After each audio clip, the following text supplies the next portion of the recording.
we have Abhas Abhinav.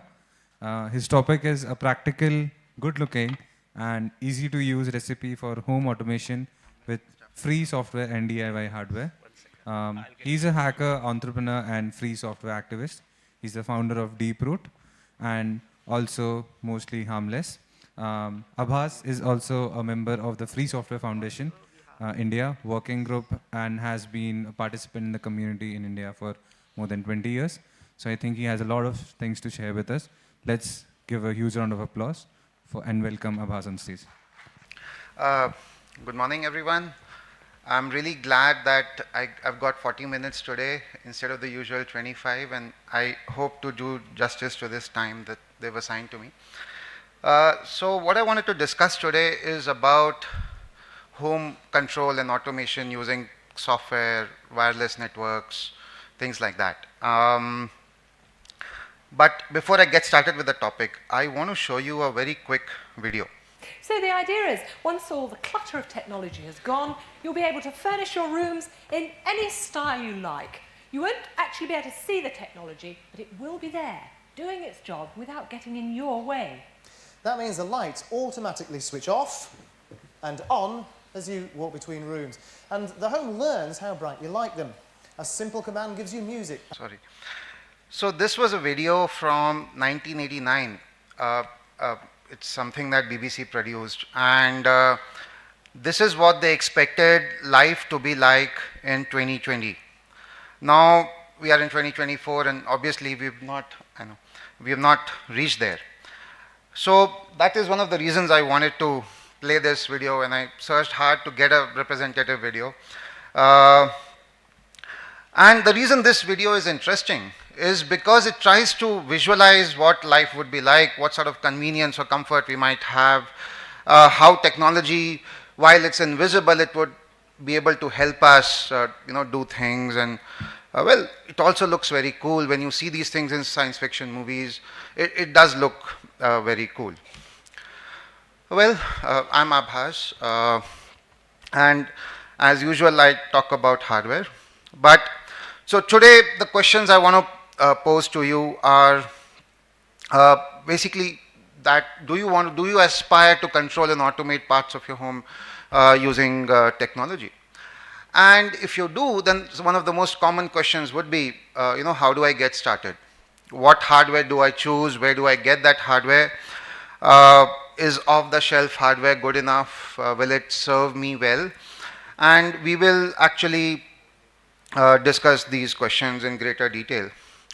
And most importantly, there is this question of doing things ourselves, because in my view, that gives us immense bragging rights, right? Getting somebody else to do something for you might look like an accomplishment, and it might look like something that you've had very easily. Maybe you spend some time or money and something like that, and you get it. But there's nothing like doing things yourself. There's nothing like actually building those things yourself and being able to show others how to do it as well. So what I'm trying to do here is to show you how to do these things. Now there is a small difference in the way in the terms that we generally use to refer to these things. People use the term home automation, which sort of implies that there is something happening on its own. Maybe it's been programmed and it does things as a reaction to something else. Maybe based on the time of the day, certain lights come on and go off, or they react to the ambient light, sunlight outside, and things like that. But before you even try to automate something, you have to be able to control it. It has to be in your control. And that's not really optional, right? So control is the first step, and that is what I would like to discuss, because unless you have control, you don't have agency. You don't have the ability to direct those software and hardware systems to do your bidding. And automation is a way of having your bidding done without having to do it manually, isn't it? So automation is secondary, and while the home automation as a term is very popular and it's a huge marketing buzzword, I'd encourage you to bring your focus on the control aspect and whether you can control things completely or not. And I'd like to discuss what these things are and what is it that we're trying to control. So, well, what about lights? So today, so what I'm going to show you is a few examples of products, some of which are what we've built on our own, but also some things which are available off the shelf. And the idea is to have these as a representative of the sort of things you might want to control and have in your home or your workplace. So we all have lights, and a lot of times we wish we could change the color of those lights, or we might want to change the brightness of those lights, or we might want those lights to come on or come off. And again, all these wishes are dependent on our ability to control those lights. So lights is one aspect. Switches are another aspect. What does a switch do? Well, you have wall switches all around. A lot of them are binary, which means that they are either on or they're off. And a lot of times, putting them on or off or toggling that state means that you have to walk up to that switch and physically do something with it. Well, wireless switches enable you to do these things over the network. And because now you can control them over the network, so many more amazing things can happen. Well, why don't we look at appliances? So lights and switches are the most primitive form of control that we have in our homes. But what about boiling water, or making your room smell very nice, or changing the speed of the fan, isn't it? That's one of the most irritating things. If you have to go and get up, go walk to the regulator and turn it, or put on a water pipe, a water supply, and things like that. So the point I'm again trying to make here is that while these things that you see on your screen might look like regular things, today you have Wi-Fi controllers embedded into a lot of such appliances. And that enables you to control those appliances over the network. And when you have that sort of control and you have an appliance or a device connecting to a network, it also means that there is software inside that device, right? And that brings us to the most important question: what sort of software is that? So, but just because there is software in that device, the device doesn't have to look ugly, or it doesn't really have to look different. A fan is a fan, right? Whether you control that fan using a physical regulator or you have a wireless microcontroller driven regulator, the fan is still going to do the same job. Now, there are many ways of building these appliances. There are many ways of buying such appliances and then trying to liberate them or reprogram them, and that is one of the things we're going to discuss. But so the challenge here is that so if you go to an online store or you go to one of these shops where they sell electrical items and interior decoration items and things like that, almost all those switches or lights or appliances which are labeled as smart appliances or smart lights, all of them suffer from a very, very significant problem, and that is they're all powered by proprietary software. Well, I would say almost all of them. I would mention a couple, actually just one product, which is incidentally an Indian product, which doesn't have this, which is why I say almost, but most of them have proprietary software inside.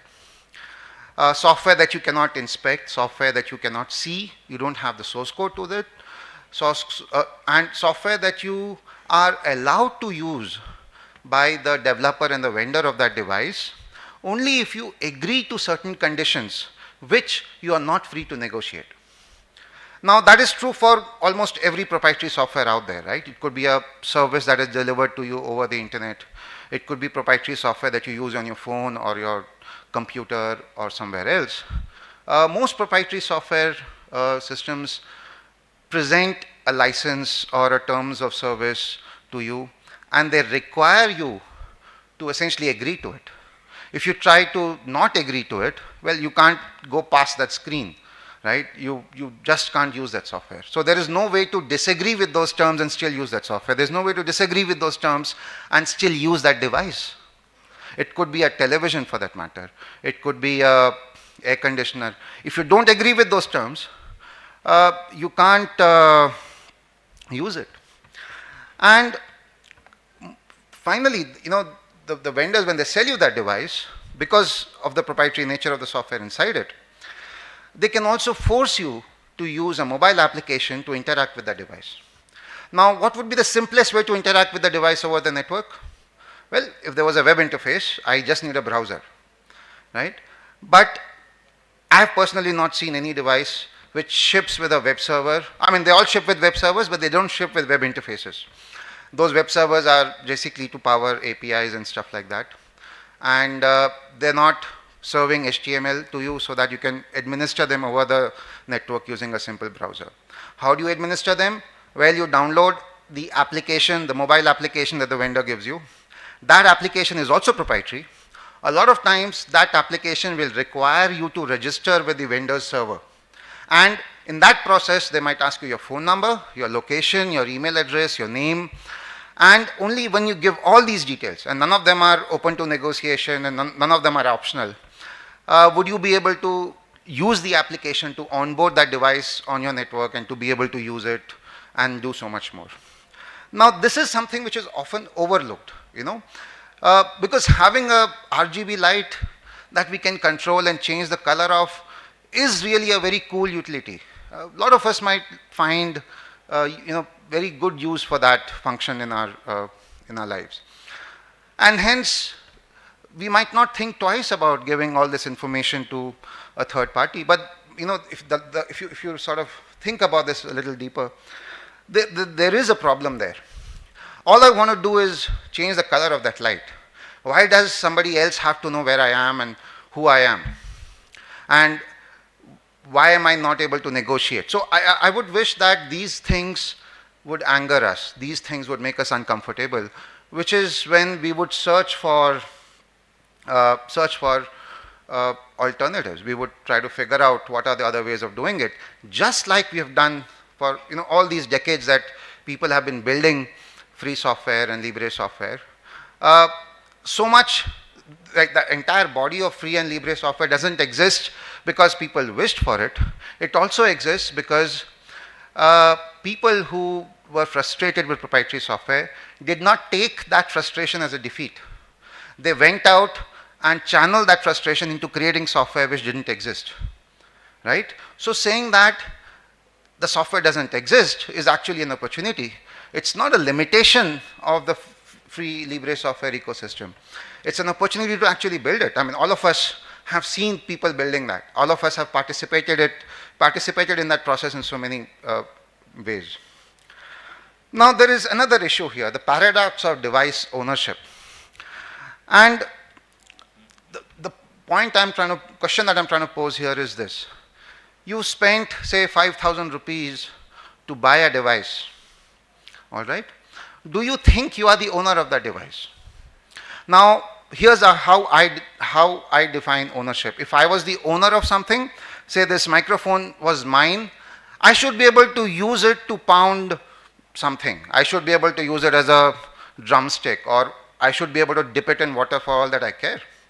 I shouldn't need permission from somebody to have this microphone perform its function.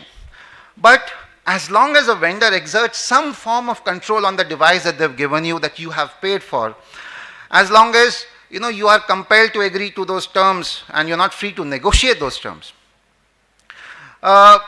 you are not really the owner of that device.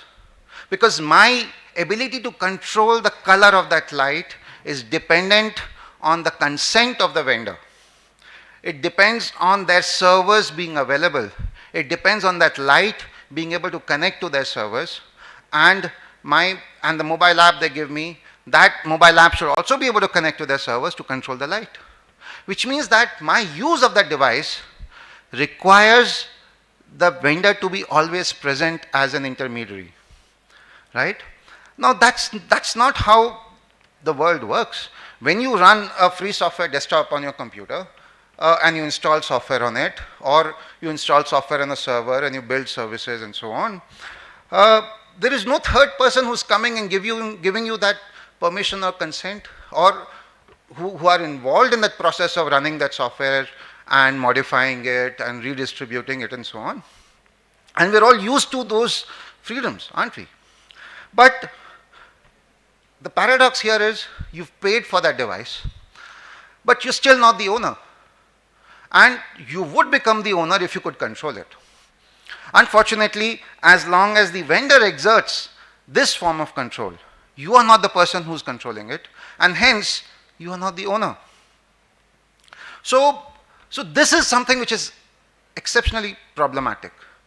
And which means that if I want to have only free libre software, open source software in my workplace or in my home, and if every device available in the market suffers from these problems, then I cannot use any of them in their default forms, in the forms in which they are sold. I cannot use them. Because these conditions are not acceptable to me. Why should I want to tell somebody else that, look, I'm putting on my light right now? And why should I have to tell them where I am or who I am and how many lights I have? Because when you register 20 lights in your home with their mobile application, all those 20 lights show up on your dashboard and they know that all those 20 lights are yours and they're running in this location. So check this out. This is a picture I took of a paper manual that came with one of the devices. I took this picture a few years back. And while this is a very nice picture for the vendors trying to explain how the device works, it also explains the real problem here, isn't it? Because you are the person who's holding that phone and the device could be right next to you, but look at the workflow of controlling that device, right? Still think you're the owner? Check this out. This is a Wireshark capture of the network activity of a device. I can show you this, I can zoom in and show it to you later also, but I have information which shows me the location of those servers. I have the whois information there. I can see the packets that are traversing my network. I can see which of those data are transmitted in plain text, my Wi-Fi network name and the password. And I can see at which times it's connecting to its servers, where those servers are, which data center, which country. Well, they're not in India. And similarly, these are the conditions that you have to agree with if you want to use that application. And I've highlighted some of those things where they talk about collecting data from you and then sharing with certain third parties. And you have to agree with it. Maybe most of us don't read it, and I read it only because I wanted to capture these screenshots. Otherwise, I too wouldn't have read it. And well, if you use free software all the time, you know that if the software says it is licensed under the GPL or the MIT license, you know exactly what that means. So you don't actually sit and read the GPL license every time you install free software on your computer or server or your phone. Well, none of these are standard conditions. Each of these conditions are specific to that vendor. At least I hope so. But what I'm trying to illustrate here is the sort of problem that each of us would be faced with if we chose to use that device and if we chose to use the companion application that came with it. Now, that's not the only problem. In India today, there are a lot of devices which are all manufactured by a single company in China. The problem is not that the company is Chinese. The problem is that all these companies in India are sourcing the hardware, the mobile app, the server software, all of these things, and the firmware that runs on that hardware, all of these four things from that company. So basically what that company does is, it gives you a wizard. You register on their website, you get a wizard. You choose what products you want to build. You want to build tube lights? All right, they'll ask you, do you want us to give you hardware, controllers? Do you want us to give you the firmware and the mobile app? Do you want that mobile app to be branded? Do you want the server part of this thing to be branded? Or do you want to operate that do you want to control that device only using the mobile app? Once you answer these questions, they probably give you a bill and you pay them and you get all these things. So there is no differentiation among those products. So that's also a good thing, and I'll explain why that's a good thing. But it also points to the larger problem. Some of the biggest companies in India are doing these things. And then you would wonder why those companies cannot employ a small team of hardworking developers to actually just build those things. I mean, we can do those things ourselves here. Why can't those companies find people like us to do those things for them? Well, I don't know the answer to that question, but it sounds very absurd to me that they would choose to do things like this. But it also means that anyone who wants to enter this so-called smart device market has a very proven sort of a business and marketing plan. Then there is a standard and a very popular process in terms of how to get that hardware and the software, have it branded, and then how you package it, and then what application you tell your users to use, and so on. It's a very, very well-established business model, and that's how things work most of the times. But I'm going to show you a more viable recipe for doing this, and it's not something which is which is not obvious. It's just that it takes a little bit more effort than ordering something on the internet and having it delivered to you, and then you just plug it in and it works. I would say there are three options. You could buy a liberated device. A liberated device is a device that runs Libre software on it, free Libre open source software on it, and which means that you can also load your own software on the device, and you have the source code for whatever software already runs on it. Or you buy a device and you liberate it, and I'll show you that process as well. Or you build the device from scratch. And while the last part, building the device, might seem like a very complex thing, something that requires a lot of experience and so on, it actually doesn't. And maybe one day I would love to develop kits with which all of us could learn to build these sort of devices ourselves. So, I mean, there are always two options for doing something, right? You can buy something or you can build something, isn't it? You can buy a service which offers email to you, or you can build an email server for yourself. You can buy a file sharing and syncing service, or you can install something like Nextcloud and have it do the same thing to you, have it do the same thing for you. So, which device? The first question I guess all of us would be posed with is, what device do we use? Okay, so there is a very popular framework called Tasmota. It has a very large community of hardware and software developers. And what they've done is they've built a sort of a repository. There's a URL there. And they've also classified devices by the countries that they're available in. And there is a small section for Indian devices. Now, it's actually very incomplete. There are very few devices. Personally, I have purchased almost all of them. And there is a difference between when it was documented that those devices work with Tasmota and what's available in the market today. And sometimes they mention that on this website and repository as well. But this is actually a very good starting point. If you look at their device repository, it will point you to devices that are not just available in India, but in various other countries, in the European Union, in US. And you will recognize one thing. Many times the same device is sold by multiple companies under different names, but under the hood is exactly the same. Now, it's not obvious how to figure out if it is the same under the hood. For that, we have to actually buy that device, open it up and see whether it is exactly the same. So well, this is a good, but anyway, this is a good starting point. We can look at all these devices, and here again, I would look at them in three broad categories. There are actually devices which ship with Tasmota pre-install, and then there are devices where you can take your free software firmware, Tasmota in this case, upload it into the application or the device firmware, and then it will just work. And then there are devices which require you to change the hardware or modify it. So these are the sort of three categories that I would classify the devices. Now, Tasmota itself is free software. You can look at their source code on GitHub, look at the issues, the discussion that people are having.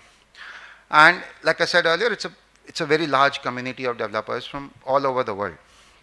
So that basically means that there are so many people contributing to that project and who are continuing to add support for more and more devices every day. Now, the biggest challenge that we will face, especially here in India, is that the cost of acquiring some of these devices, the best devices which are the easiest to liberate and flash, they just might not be available here. And if they are available, sometimes they would be costly because, well, they're not sold or bought in large numbers. So that doesn't drive the price down. You know, the price is high because of that. The solution is, well, one of the things that I'm trying to do is build a website of devices available right here in India. I've been trying to do it for about 2 years, but I've not succeeded at that. But the point is, if you buy a lot of devices in India, you will recognize these patterns and you will understand which companies operate in which manner, and that enables us to actually buy and recommend cost-effective and very capable devices. So let's look at the first set of devices which are easy to reprogram, devices which do ship with proprietary software, but where the manufacturer has thankfully left a few pins on their PCB which allow us to reprogram those devices easily. So if you look here, all these devices, if you look at the one on the top left, they have 5 pins which are clearly labeled, and generally the pins that we require are 3 volt ground, RX, TX serial port pins, and there is always a GPIO 0. If you connect that to ground, the microcontroller goes into programming mode. If you remove that, the microcontroller boots up and runs the software which is inside it. So most microcontrollers that ship in these devices, they work in the same manner, right? You hold GPIO 0 down by connecting it to ground, and then you can program them. And the way you program them is via their dedicated serial ports. So all you need is a USB to serial converter, very inexpensive, around 120 rupee device. You use that, connect, you solder 5 wires, and you don't always have to solder it as well. There are times where the manufacturer leaves very prominent pins present on the device. So you don't even have to solder, you just take jumper cables, plug them into the board, and you can reprogram it. Now, a lot of times reprogramming it is the easy part. Figuring out how to actually use the device is a longer story, because they're not sharing schematics with you, right? While you can load your firmware into it, and now that device doesn't talk to the manufacturer's server and so on, you still have to figure out how it's talking to the various peripherals on that board, right? And then there are, if you read the task motor documentation, they have actually documented this process of integrating a new device, right? Now look at the device in the middle.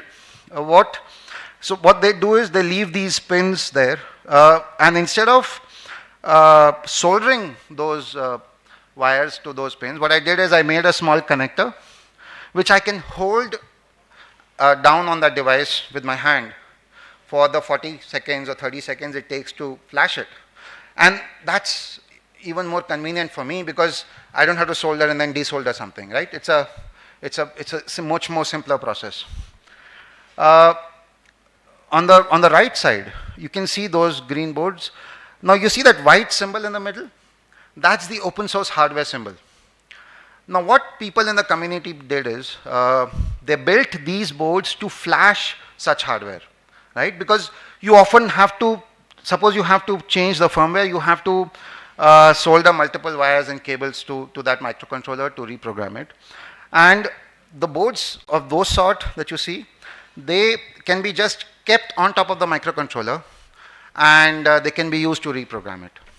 Now the open source hardware aspect is that what those developers did is they made that hardware design and they shared their design in their repositories. And what I did is I downloaded their PCB design, I uploaded it to a local Bangalore PCB manufacturer website, and I ordered PCBs made. And in about 10 days, I got those PCBs, I could solder those pogo pins on that, and I could attempt to make a programmer which simplifies my job of flashing these devices. So what I'm trying to show here is there are devices, fortunately, that ship just right for us to reprogram. And there are also tools which are available and that we can evolve and fabricate ourselves, which ease this whole process of reprogramming them, right? But these are very few devices like this. I purchased around 7 tube lights from 7 different manufacturers, and only one of them, the controller that you see at the bottom, only one of them had a controller board which was ready for reprogramming out of the box, because it was manufactured in India and the company which manufactured it is based in Noida, and they used a very popular and readily available microcontroller, the ESP12V. It's about 90 rupees. And well, everyone knows how to reprogram it, right? So, I mean, that's the whole point. You don't have too many devices like this. So a bulk of the devices that you will find are devices where you have to change the microcontroller. Now, you might ask, why would you not just use only those devices which are ready for reprogramming? Well, a lot of times the cost for those devices could be high, could be higher, not just high. It could be higher or sometimes even double than that of the other cheaper devices, for whatever reason. Now, if you look at these devices, this microcontroller that you see here, which says CB3S or CB3L, all these are the microcontrollers manufactured by this company in China called Tuya. Fortunately, they are pin compatible with the other expressive chips that we use, ESP8266, ESP12V. They're pin compatible. There are only very, very small changes that we have to make once we replace that chip. And well, so what is the process of replacing the chip? You see that yellow tape? That yellow tape is Kapton tape. What it does is it protects other components on the board from heat when you are trying to desolder that chip. Now, these chips are all soldered in factory. So generally, if you try to desolder them using just a soldering iron and so on, a lot of times you might remove the pad from the PCB itself. And I have spoiled PCBs like that because I was lazy to use my heat gun, or I didn't have it at hand, and I was tempted to work on that device, so I tried to use a soldering iron, and well, I might have pulled that chip using tweezers or something like that. I would have tried to lever it, and then it came off with the pads. So if you look at the picture in the middle, you see those orange parts on the chip? Those are the PCB pads. And they have come off when I removed the chip from the from that manufacturer's PCB. So I am now building a very large collection of these chips that I am replacing. And well, next year, when we are here for the next year's event, I hope to have a few hundred of these to show that, you know, I have liberated those many devices. But well, the point is, you get devices in multiple form factors with that chip. Now, if you look at the picture in the middle at the bottom, I'm trying to trace which pin goes where. And what I usually do for that is, I put on the flashlight on my phone and I keep the PCB on top of that light so that I can try to trace the tracks. I can try to know which are the IO pins which are used. So if you look at those pins on the left, apart from the top one and the bottom one, none of them are even connected anywhere. Right.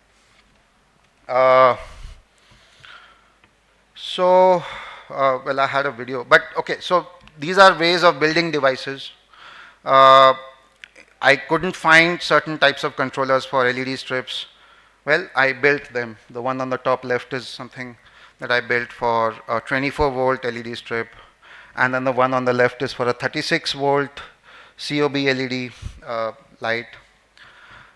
More examples, I haven't still been able to get a bulb that I can liberate and use without proprietary software. So I attempted to use the top that I pulled off from an existing bulb, and I tried to make my own very ugly bulb. Uh, so, well, apart from being able to remove the chip from the controller and the PCB, uh, there is this question of software. Once you remove it and you put a different controller which you can easily reprogram, what are you going to put on that? So there are multiple options. Taskmotor, like we already discussed, is a very popular firmware. It's a general purpose firmware. So you flash it and then you configure what each IO pin does. ESP Home is a very interesting project. It's a project from the developers of Home Assistant. And the premise is very simple. Instead of getting you to write a lot of source code, you write a YAML file which describes the behavior of your device, how the IO pins have to be used and all the triggers and so on. And then it uses a YAML file to generate code, compiles that code, and then you can flash that code onto the device. Right? So when you want to do something that and a framework like WLED or Taskmotor cannot do, and you don't want to go to the length of writing code using the Arduino framework or using MicroPython or something like that, ESP Home is a very easy way to do those things, and there's a very large ESP Home community, so you'll always find source code samples, you'll always find examples of people using it. And so what else do you need? So if we are replacing the firmware and the microcontroller that the vendor gave us, we are also eliminating the server-side software. And then what do we have for our server-side software? Well, the most popular option would be to use Home Assistant or another tool called OpenHab. So what you see bottom there, it's another tool called OpenHab. OpenHab is built in Java. So while I personally used to use it many years back, I don't use it anymore, but it is still a very viable and capable option. But I feel the Home Assistant community is much bigger, and they're doing excellent work on that. So there are multiple types of servers that you can build. And then, I had the word elegant in the title of this talk. And why was that? Because you don't just want to deal with these things at a technical level. You want dashboards. You want small displays on your wall maybe, which let you do things like this by touching on them, right? So these are dashboards that I have been running on a few small, tiny square displays at home. So there are video feeds in that. There are things to change the brightness or the color of lights and things like that. These are some examples from the Home Assistant forum, where people have made very beautiful dashboards. They put tablets or small screens on the wall, and they're running them so that they can always have that information available to them at a glance. Now, well, voice assistants are a very interesting use case. You want to, if you saw the video at the start, the person asked something or someone to play some music, and it played the music. Most of the devices that are sold, so-called smart devices, they are all sold while advertising their voice assistant integration. So can we make our own voice assistants? Are those voice assistants any good? Check out the Home Assistant website. Check out these tiny devices which have a speaker and a small microphone, and you can put those devices all over your home.